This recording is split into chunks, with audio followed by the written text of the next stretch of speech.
So the island of Kiribati is how they pronounce it there Ah, in Kiribati, thank you. and it's an incredible nation, and it's got it spans an area that is probably larger than the continental United States. It has three distinct island groupings. The capital is a place called Tarawa.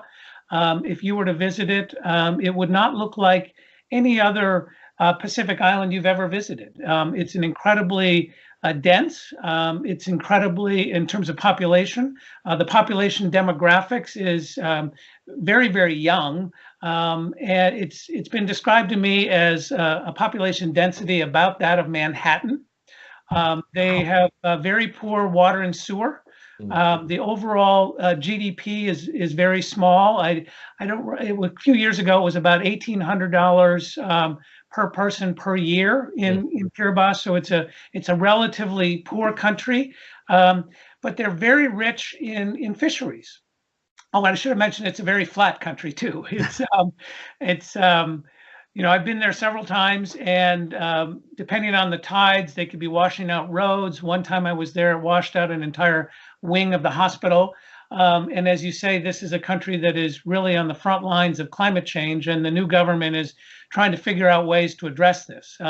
The old government actually purchased some land in Fiji, thinking that eventually they might need to have an ability to relocate some of their people to a higher land. The current government is taking a slightly different approach, trying to do their best to manage their land and to try to deal with some of the climate change issues there in Kiribati. It's a remarkable, resilient people. They've been through a lot, and it's truly a wonderful, wonderful place. Fisheries are a huge part of their GDP. And I don't know the exact number, but it's certainly more than 50% of all the revenue that comes to the government comes from fishing. And specifically how it comes to them, it comes from foreign governments who want to have access to the right to fish within their waters, and then they pay the government for that right. The United States, for example, pays the government of Kiribati for the right to fish in Kiribati. Some of this is actually done with Taiwanese flagged vessels. It all gets a little bit complicated sometimes.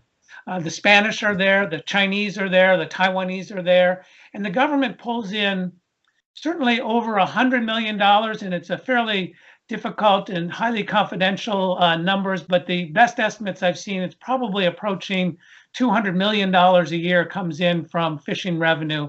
It's definitely more than $100 million, so it's pretty darn important.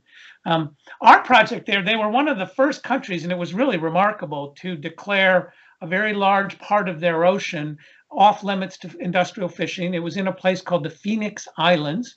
They created what's known as the Phoenix Islands Protected Area, and it is a truly remarkable place in the middle of nowhere in the ocean, and they blocked it off to fishing. And it was a remarkable move from a government, and it really set in place leadership position that other governments then tried to emulate. And in the case of the Phoenix Islands, it's an area about the size of California that has now been closed to fishing. And we have a lot of satellite data to suggest that compliance is actually quite good. And it's a big success story.